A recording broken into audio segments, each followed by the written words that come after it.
اور حضور پاک صلی اللہ تعالی علیہ وسلم کی احادیث کا یہ بھی مفہوم ہے کہ حافظ قرآن جو قرآن کے حلال کو حلال سمجھتا ہو، قرآن کے حرام کو حرام سمجھ کر اس پر عمل کرتا ہو، قیامت کے دن وہ اپنے خاندان کے ایسے 10 لوگوں کی سفارش کر کے جنت لے جائے گا جن پر دوزخ میں جانا واجب ہو گیا تھا۔ اپنے خاندان کے ایسے 10 افراد کو لے جانے کی اسے اجازت دی جائے گی۔ اور مجھے آج اس مصلی پر، محراب پر قرآن پاک کا دور سناتے ہوئے 23 سال گزر گئے۔ الحمدللہ یہ 23واں سال ہے میرا تراویح کا قرآن پاک، اور میرے خیال سے ہاشمی مسجد میں نے 6 سال سنایا ہے، یہ 6واں سال تھا مختلف مقامات پر۔ لیکن کبھی یہ موٹے قرآن کو، اتنا ضخیم قرآن اٹھا کر کے ہم دیکھتے ہیں تو یقین نہیں ہوتا کہ یہ پورا کا پورا سینے میں آیا کیسے، یہ محفوظ کیسے ہے۔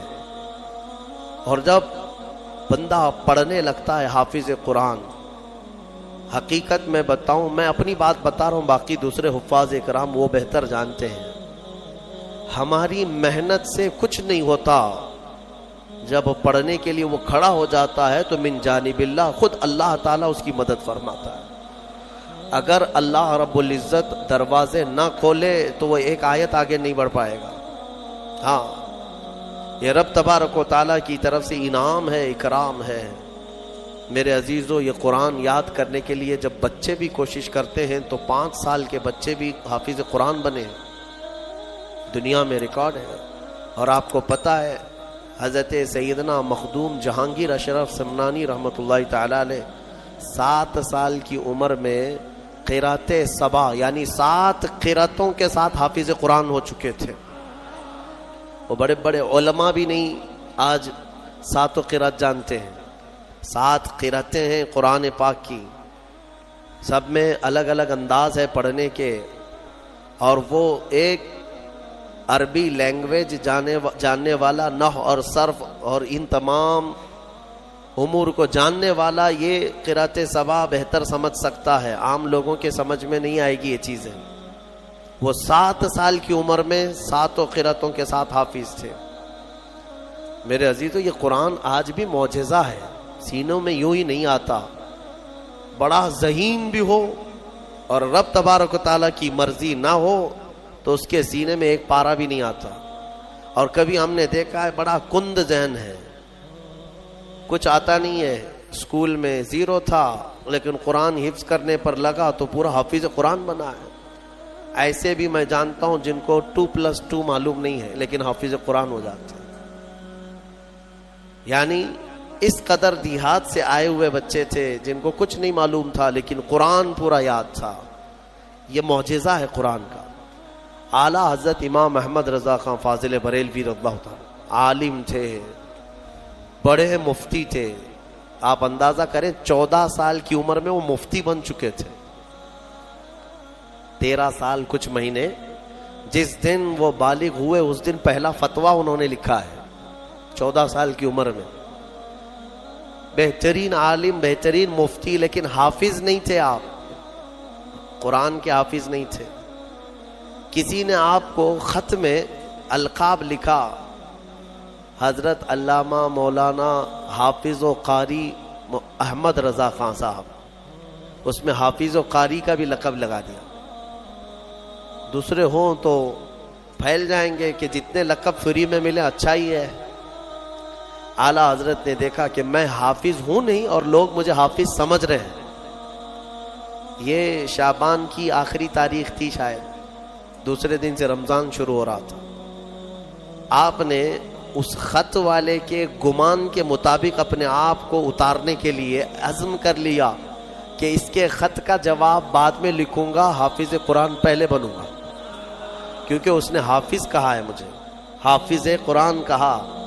تو اعلیٰ حضرت کا معمول یہ تھا کہ روزانہ رمضان میں فجر سے لے کر کے شام تک ایک پارہ یاد کرتے تھے اور تراویح میں ایک پارہ سنا دیتے تھے۔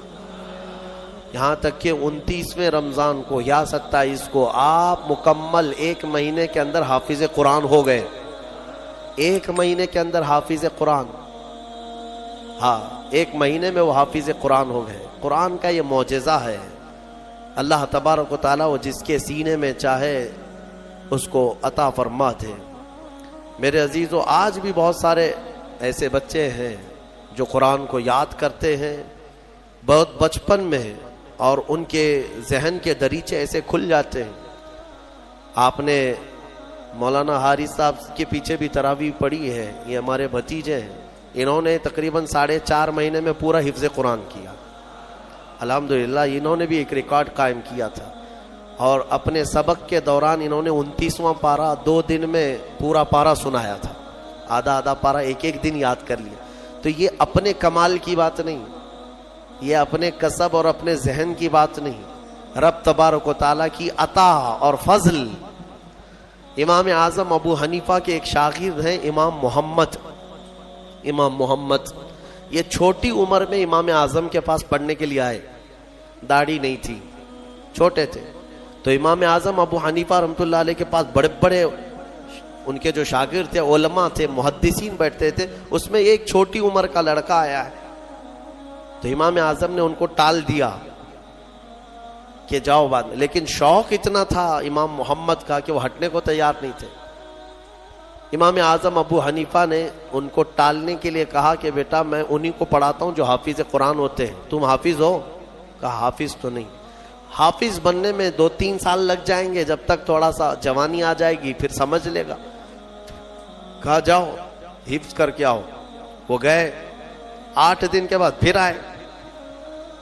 امام اعظم کے پاس کہا کہ حضور مجھے شاگردی میں لے لیجئے. کہا میں تم کو پچھلے ہفتے بھیجا تھا حافظ بن کر کے آنا. انہوں نے کہا میں پورا حافظ بن کر کے آیا ہوں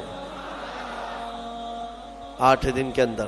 میرے عزیزو, یہ اللہ تبارک و تعالیٰ کی طرف سے انعام ہے, اور میرے آقا صلی اللہ تعالیٰ علیہ وسلم کا زندہ معجزہ ہے. اللہ تبارک و تعالیٰ اس قرآن پاک کی خوب برکتیں ہمیں عطا فرما ہے. قرآن کو نہ چھوڑو اے میرے عزیزو. قرآن کو چھوڑ کر کے آج اس قدر گمراہی آئی ہے. وہ زمانے میں معزز تھے مسلمان ہو کر, آج ہم خار ہیں تاریک قرآن ہو کر. قرآن کو چھوڑ کر ذلیل ہیں ہم. قرآن کو چھوڑنے کی وجہ سے یہ ساری آفات ہیں. اور پچھلی قوموں کے بارے میں قرآن میں اللہ تعالیٰ نے فرمایا, اللہ تعالیٰ ان سے فرمایا خذوا ما آتیناکم بقوہ, ہم نے جو تمہیں دیا ہے وہ مضبوطی سے پکڑو. یعنی یہودیوں کو تورات دی گئی تھی, بنی اسرائیل کو زبور دی گئی تھی, اور ہر ایک امت کو یہ کہا گیا ہے کہ مضبوطی سے یہ کتاب تھامے رہو. جو اللہ کی کتاب اتری ہے یہ صرف اور صرف جھاڑ پھونک کے لیے نہیں ہے, یہ تمہاری پوری زندگی کا دستور آیا ہے. ہاں کل کیا ہونے والا ہے یہ قرآن میں پڑھو, یہ بے خبر نجومی تمہیں کیا بتائیں گے. قرآن عظیم تمہاری زندگی کا پورا دستور العین ہے. اس کو چھوڑ کر کے ہم ادھر ادھر کی آج ٹھوکروں پر مجبور ہو چکے ہیں. میرے عزیز و حیرت ہے ہماری قوم کو, طوطے کے پاس جا کر کے ہاں اپنا بھوش پوچھتے ہیں, چٹھی نکال کر کے کہ میرا بھوش کیا ہونے والا ہے. وہ بھی سڑک چھاپ آدمی جو طوطا لے کر کے خود سڑک پر بیٹھا ہے, وہ لوگوں کا مستقبل بتا رہا ہے. ہائے, یہ اس کی بیوقوفی نہیں ہے, اس کے پاس جانے والے کتنے بڑے بیوقوف ہیں. مستقبل تمہارا بتا رہا ہے اور خود جو ہے سڑک چھاپ بنا ہوا ہے. ہاں ساری دنیا کے مستقبل بھوشمانی کر رہا ہے, لکیریں پڑھ رہا ہے, اور خود کی لکیر شاید پوری مٹی ہوئی ہے. عقل ہے یا نہیں ہے جو لوگ اس طرح کی جگہ پر جاتے ہیں؟ میرے آقا صلی اللہ علیہ وسلم نے فرمایا من اتا بکاہن فقد کفر بما انزل علی محمد, جو کسی کاہن جوتش کے پاس گیا, میرے آقا فرماتے ہیں اس نے محمد کا انکار کر دیا صلی اللہ علیہ وسلم. محمد صلی اللہ علیہ وسلم پر جو کچھ اتارا گیا ہے اس کا اس نے انکار کر دیا. کیوں جاتے ہو؟ قرآن تمہارے پاس سب سے بہتر کتاب ہے. قرآن عظیم ساری چیزیں تمہارے پاس. اللہ تعالیٰ نے فرمایا ولا رطب ولا یابس الا فی کتاب مبین, کوئی خشکی اور کوئی تری کی بات ایسی نہیں ہے جو ہم نے قرآن میں بیان نہ کیا ہو.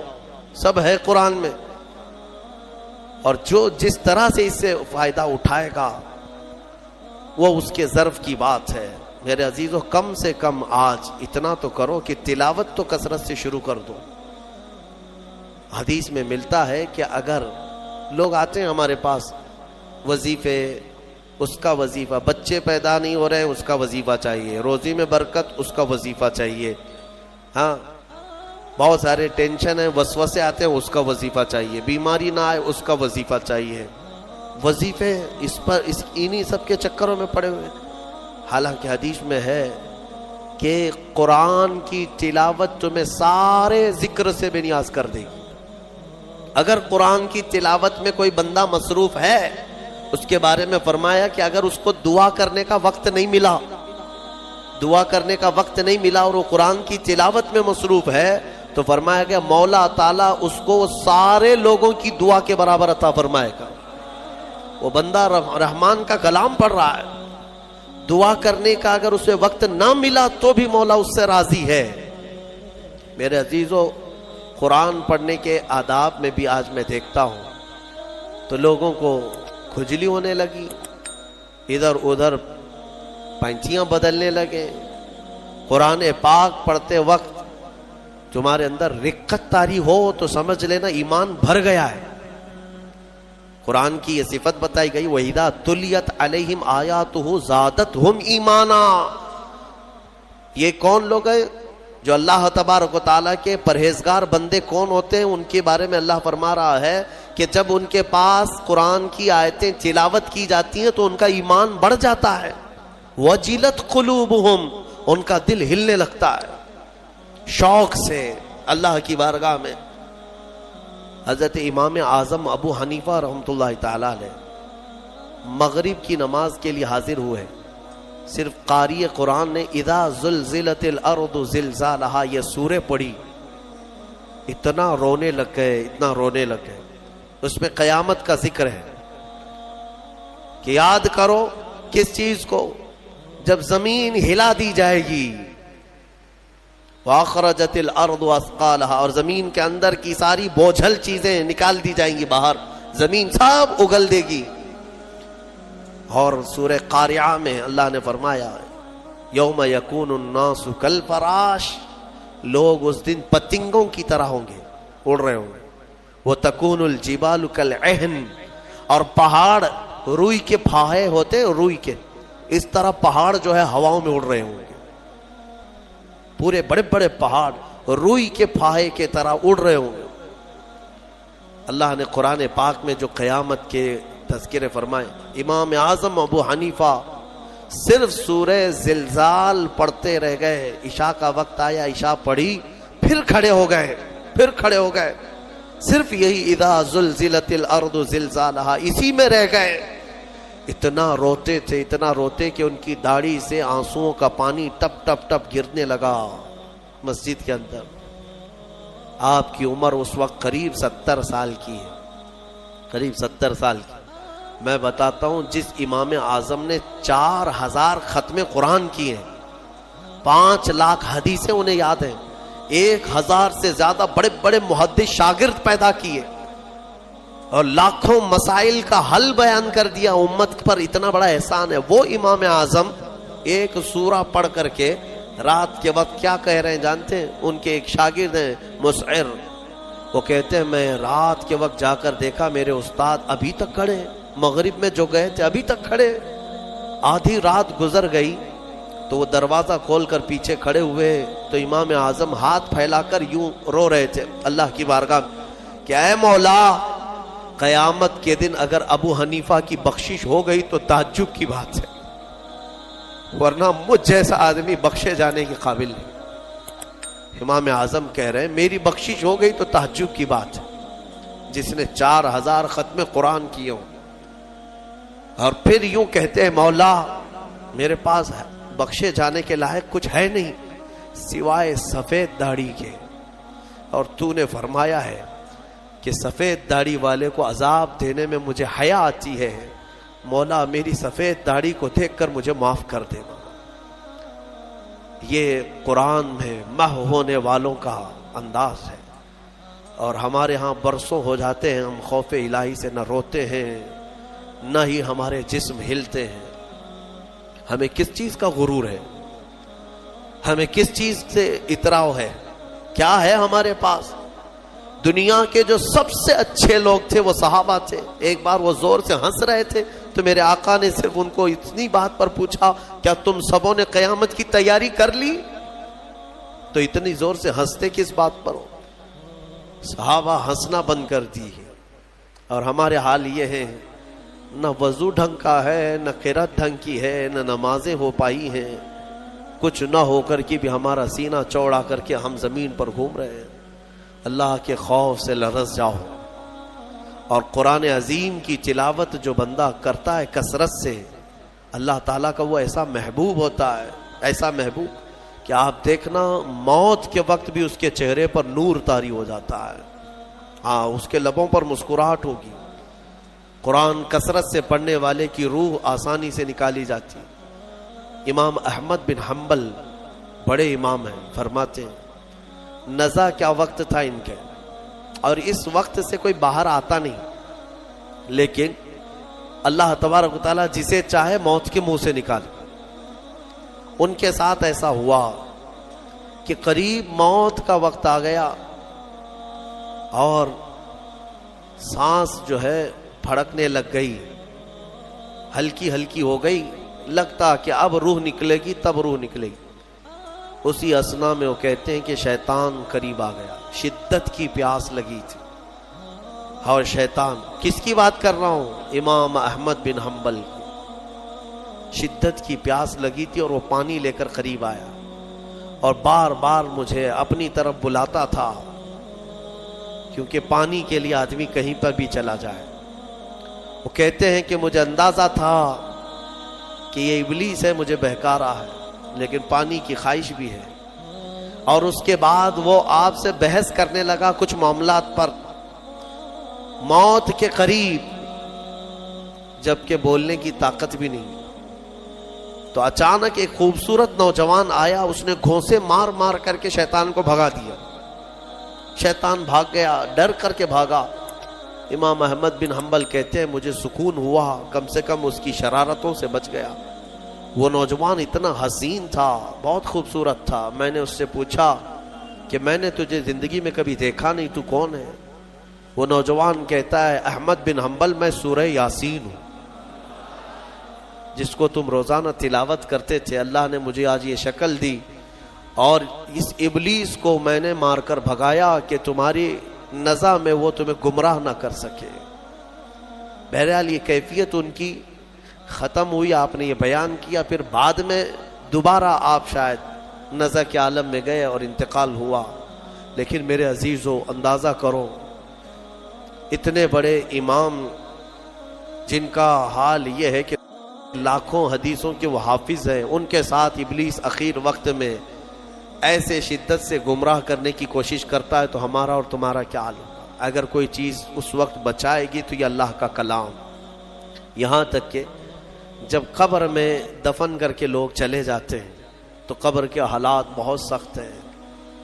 قبر بڑی چھوٹی ہے، ہم خود ہی کھودتے ہیں، جانتے ہیں کتنی قبر ہوتی ہے. اپنے مردوں کو آپ دفنا کر کے آتے ہیں، اتنی ہوتی ہے کہ کروٹ بھی نہیں لے پاتا مردہ، اور وہ بھی اس کو اتنا ٹائٹ کر کے نیچے پتھر یا اینٹ، یہ ڈھیلے سب رکھ کر کے قبلے کی طرف کر کے اس کو بند کر کے آ جاتے ہیں. پتہ ہے کس قدر گھبراہٹ ہوتی ہے، بہت گھبراہٹ ہوتی ہے. یہ مت سمجھنا کہ مردے کو اب کچھ پتہ نہیں چلتا. یہاں تک کہ حدیث میں ہے تمہارے چلنے کے چپلوں کی آواز تک وہ مردہ سنتا ہے.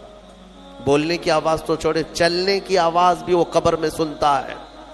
ہر چیز، زندوں کے کانوں سے زیادہ کان اس کے تیز سنائی دیتا ہے اس کو.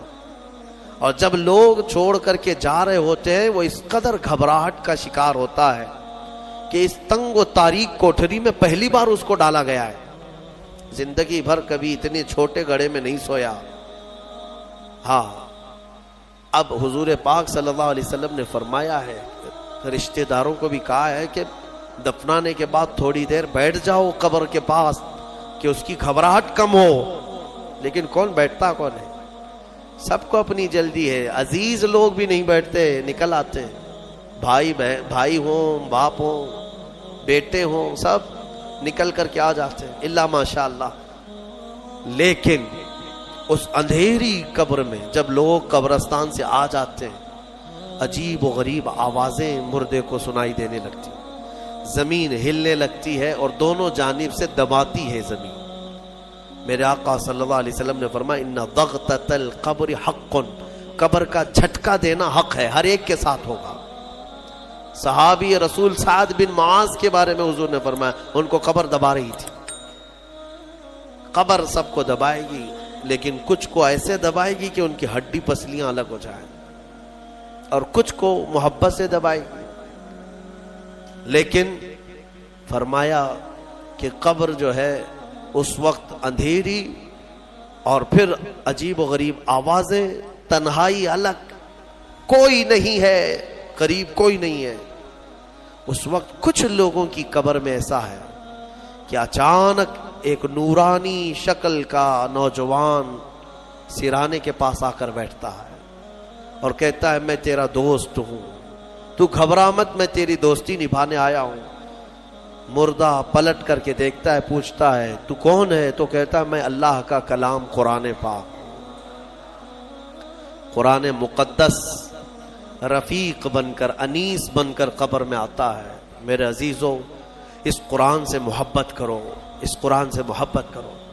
مجھے افسوس ہوتا ہے رمضان میں بھی کچھ لوگ ایسے ہیں جو قرآن سننا نہیں چاہتے. ان کو سال میں ایک بار ہی تو موقع ملتا ہے, ان موقعوں کو بھی گنوا دیتے ہیں. بازاروں کی زینت بنے رہتے. بازار کتنے بازار کرو گے, کتنے, سال بھر تو بازار کھلا ہے. کیا یہ تراویح پھر رمضان کے بعد ملنے والی ہے؟ ضائع کر دیتے ہیں. ایک تو تم حافظ قرآن ہو نہیں, قرآن گھر میں پڑھتے نہیں. ایک حافظ تمہارے ہاں آ گیا سنانے کے لیے اللہ کا کلام, اس کے لیے بھی پیچھے بھاگ جا رہے ہو. تو گویا کہ تم قرآن کے ساتھ بہت ناانصافی کر رہے ہو. قرآن کو پیٹ پیچھے ڈال چکے, اس کے حقوق نہیں ادا کرتے.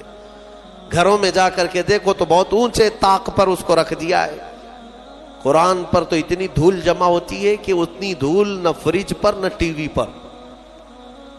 ٹی وی اور فریج اور واشنگ مشین تو روز صاف ہو جاتے ہیں, قرآن پاک پر ہاتھ بھی نہیں لگتا. کیوں قرآن کے ساتھ یہ دوہرا سلوک ہے؟ یہی تو ہے میرے عزیزوں. درس قرآن اگر ہم نے نہ بھلایا ہوتا, یہ زمانے نے زمانہ نہ دکھایا ہوتا. شاعر نے بہت اچھے انداز میں کہا, درس قرآن کو اگر ہم نے نہ بھلایا ہوتا, یہ زمانے نے زمانہ نہ دکھایا ہوتا. یہ سارے ہمارے اندر ہیں. اٹھو, آج بھی تمہارے پاس وقت ہے, قرآن کو پڑھو, سیکھو. اور میں کہتا ہوں آج کے دور کے مسلمان, سخت پکڑ ہوگی تمہاری. تمہارے پاس یہ عذر بھی نہیں ہے کہ اللہ کی بارگاہ میں کہیں گے کہ مولا پڑھانے والا کوئی تھا نہیں, سیکھنے کا کوئی ذریعہ تھا نہیں. آج تمہارے ہر ایک کے ہاتھ میں موبائل ہے, قرآن ہے, سینکڑوں قاریوں کی قرت ہے. انٹرنیٹ صرف گانے سننے کے لیے نہیں, قرآن سیکھنے کے بھی وہاں ذریعے موجود ہیں. پورے عالم بننے کے مدرسے چل رہے ہیں آن لائن, قرآن پڑھانے والے پڑھا رہے ہیں. لیکن اب عذر تمہارے پاس کچھ بھی نہیں رہے گا. کیا کہو گے؟ کیا کہو گے کہ ہمارے ہاں کوئی عالم نہیں تھا, کوئی حافظ نہیں تھا, پڑھنے کا موقع نہیں ملا؟ نہیں, تمہاری سخت پکڑ ہوگی. تمہارے پاس سب تھا, تم نہیں چاہتے تھے قرآن پڑھنا, تم نہیں چاہتے تھے. میرے عزیزوں, قرآن کی طرف آ جاؤ. میں آخر میں یہ بھی کہنا چاہوں گا کہ جو حفاظ قرآن ہوں, میں اپنے متعلق نہیں کہہ رہا ہوں, اپنے متعلق نہیں کہہ رہا ہوں, دیگر جو بھی حفاظ قرآن ہیں ان کا ادب بھی بجا لائیں. اللہ کا کلام ان کے سینے میں موجود ہے. اور آج یہ اس مصلی پر, اس محراب میں, اس سال کی میری آخری تراویح تھی. انبیاء اکرام علیہ السلام کی جو زبان تھی, قرآن میں اللہ نے فرمایا, وہی میں عرض کرتا ہوں ان کی سنت پر. لا اسألکم علیہ اجرا ان اجری الا علی رب العالمین. لوگوں, میں آپ سے اس خدمت پر 1 روپیہ بھی اجرت نہیں مانگتا, مجھے معاوضہ نہیں چاہیے آپ سب سے.